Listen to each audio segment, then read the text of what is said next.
Hey Pop Culture Pals, I'm back today with a very special thrift find. We just came back from Salvation Army and I found something amazing. And it comes from Universal Studios. I know it was not this chair. This is mine. But I wanted to lead you in a little bit. We were already in line, ready to go with a cart full. And as always in my store, there were piles of things on the counter behind the checkout.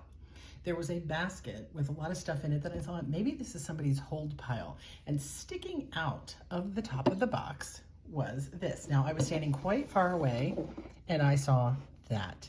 Now, I don't read that language. It's French, I assume, but I do read the word Lego and I recognized that logo and that word, even at a distance, even in a bag, a box full of other items. So I thought, that looks like Back to the Future. And sure enough, it's exactly what it was. Back to the Future DeLorean Lego set. Very unusual. I'd never seen this before because of this label here, which I guess has something to do with the fact that it was, I don't know if it was made in France or sold in France and why half the box is in French. Maybe it was in Canada. I'm not sure. But this box was sitting there and I thought, oh, certainly somebody's buying it.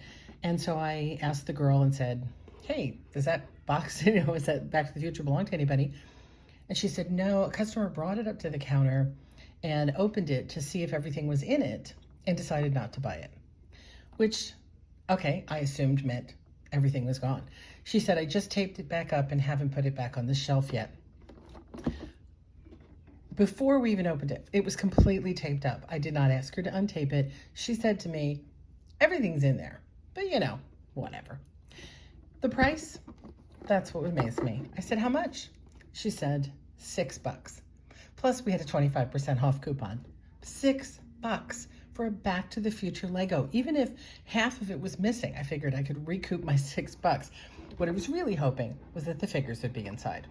So she had completely covered this thing in tape to keep people from reopening it. I got it home. I carefully peeled the tape off, and because, thank God, she had just put it on, it didn't damage the box at all. Tiny, tiny bit right here. The image is great. I opened the box up, and I almost fell over. Look what's in here. The complete DeLorean with this piece that slides on the front. I don't know why it doesn't attach, but it doesn't. And the booklet. And Marty on his skateboard. And Doc Brown. Amazing. The figures, the skateboard, the car, which looked complete to me. And then I started to sort of mess with it. A few pieces were off. I've put them together since we, before I did the video. And I also found there were some extra pieces, like these red wheels and this tiny little license plate that says California, which was a little bit confusing to me. There was also a bag of some miscellaneous other pieces. Let me just see if I can put this out of our way here. So what I did was I used the booklet, as I always do, and I reconstructed. I did not take the car apart. I just reconstructed the missing pieces and discovered all kinds of wonderful things. It has the gull wing doors. Think about that. Think about somebody at Lego that had to figure out how to create a gull wing door. It has, you're gonna have a hard time seeing it, but it's in there.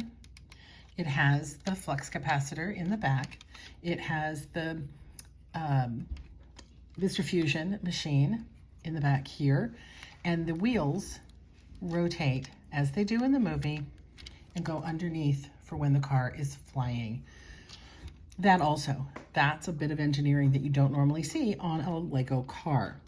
Oh, and we have to look back here. Oops. Sorry, pieces. And of course, that noise is my husband decided to just turn the air conditioning on. Very loud because all the windows are open. And there we have our official license plate on the back. Let's see if I can get it to focus for you. The out of time license plate. So this is where I was a little confused because this other plate was in here as well. So I did a little research and found that this car was designed with extra pieces so that you can make it look like the car in the other movies. And when you go through the instructions, get to the tire part, it's where it's most obvious, you can see that there is alternative instructions to build the car out to make it look like it did in Back to the Future 2 and apparently also Back to the Future 3, which is why it has the other license plate as well. The booklet is really nice because not only is it a Lego booklet, but it has these behind the scenes image stuff about Back to the Future. It's got a little nice write-up. It's got some photos, and it is coming apart a little bit at the seams, which is a shame. And then this time machine will transport you. And then it also has a piece about Michael J. Fox's Research Foundation.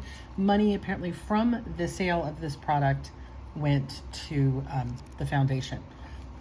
Now, as if that wasn't enough, I realized there's another secret to this item. When I was looking online at the value, I noticed there were some discussions about an error. So the history seems to be this, that this package was originally released at Comic-Con, which if it had only been released there, it especially would be really, really rare. But then they did start to sell it afterward, but it was originally only released at Comic-Con. Now, at some point, and I don't know exactly what point, but I'm sure some Lego or Back to the Future fan will be able to tell me, at some point, someone discovered that there was a mistake. And without taking the car apart, which I don't really want to do, I don't think you're going to be able to see it here, but I'm going to try to show you. So this, in the very back, the flux capacitor has a line that says, shield your eyes, and shield is misspelled. So at some point they fixed it.